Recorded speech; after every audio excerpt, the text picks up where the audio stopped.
नमस्कार दोस्तों, बहुत बहुत स्वागत है आप सभी का रिपोर्टर जी पर और मेरा नाम है लता सिंह। दोस्तों आज हम बात करने जा रहे हैं बेंगलुरु रियल एस्टेट 2025 से 2030 की। और सवाल सीधा लेकिन खतरनाक है, ये रियल बूम है या फिर चुपचाप बनता हुआ बबल। जरा सोचिए, आप सुबह फोन उठाते हैं और नोटिफिकेशन की लाइनें लग जाती है। Bengaluru property next gold mine, अगले 5 सालों में मिनिमम 30 से 40% अप्रिसिएशन। और इसी माहौल में डेवलपर्स भी पूरे कॉन्फिडेंस के साथ कहते हैं कि डिमांड स्काई हाई है। 2025 में रिकॉर्ड लॉन्चेस हुए हैं और आईटी हायरिंग वापस ट्रैक पर आ चुकी है। दोस्तों नंबर्स भी पहली नजर में काफी स्ट्रांग दिखते हैं। सिर्फ एक क्वार्टर में ही 12,000 से ज्यादा हाउसिंग यूनिट्स लॉन्च हुई। पिछले 5 सालों में प्राइजेस लगभग 80% तक बढ़ चुके हैं और बेंगलुरु ने मुंबई या दिल्ली जैसे मैच्योर मार्केट्स को पीछे छोड़ दिया। ऐसे में बायर्स का दिमाग भी खुद ब खुद कहता है कि अगर अभी मौका चूक गए तो जिंदगी भर पछताना पड़ सकता है। लेकिन दोस्तों यहीं से शुरू होता है असली रिस्क, क्योंकि अक्सर हेडलाइंस जो कहानी सुनाती हैं और ग्राउंड पर जो रियलिटी है उसके बीच एक लंबा चौड़ा गैप होता है। बेंगलुरु की असली कहानी उस आईटी ड्रीम से शुरू होती है जिसने इस शहर को ग्लोबल मैप पर डाला।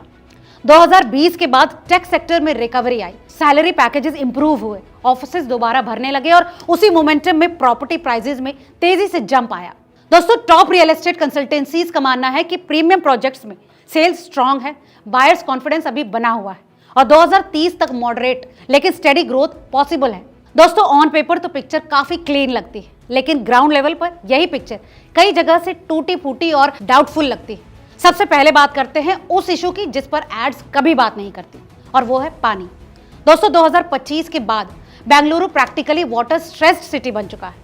पॉपुलेशन तेजी से बढ़ी है और डेटा सेंटर्स और कमर्शियल यूसेज ने प्रेशर को और बढ़ा दिया। लेकिन लेक्स और ग्राउंड वाटर दोनों ही कोलैप्स मोड में हैं।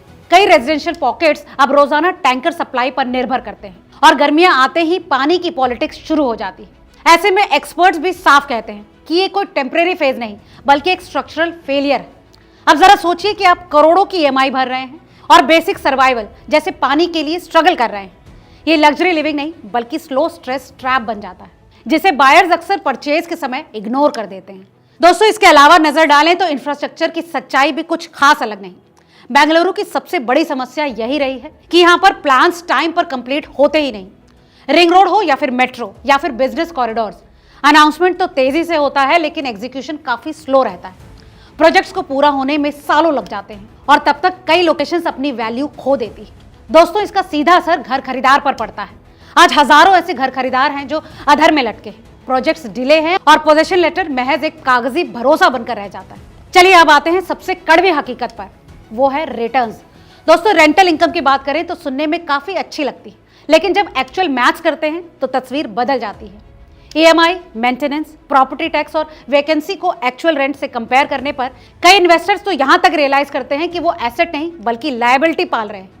कैपिटल अप्रिसिएशन फ्यूचर पर निर्भर करता है, लेकिन कैश फ्लो प्रेजेंट में नेगेटिव रहता है और रियल एस्टेट में पेशेंस भी पैसा मांगती है। तो चलिए अब आते हैं असली सवाल पर। 2026 से 2030 के बीच रियलिस्टिक सिनेरियो आखिर क्या है? इसका जवाब सीधा है दोस्तों, मिक्स्ड रियलिटी।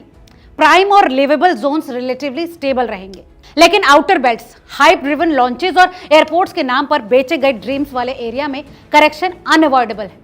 इसके अलावा प्योर स्पेकुलेशन वाले पॉकेट्स सबसे पहले ब्लीड करेंगे। इसीलिए फैसला इमोशंस नहीं बल्कि लॉजिक पर होना चाहिए। तो अगर आप भी खुद के रहने के लिए प्रॉपर्टी ले रहे हैं तो रहने लायक प्राइम लोकेशन, वाटर सिक्योरिटी और करंट कनेक्टिविटी पर फोकस करें, ब्रोशर्स में दिखाए गए फ्यूचर प्रोमिसेस पर नहीं।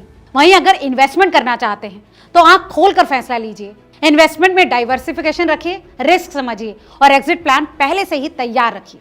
दोस्तों बेंगलुरु के इस रियल एस्टेट एनालिसिस पर आप क्या समझते हैं? हमें कमेंट करके जरूर बताएं और वीडियो अगर काम का लगा हो तो इसे लाइक और शेयर करना ना भूलें।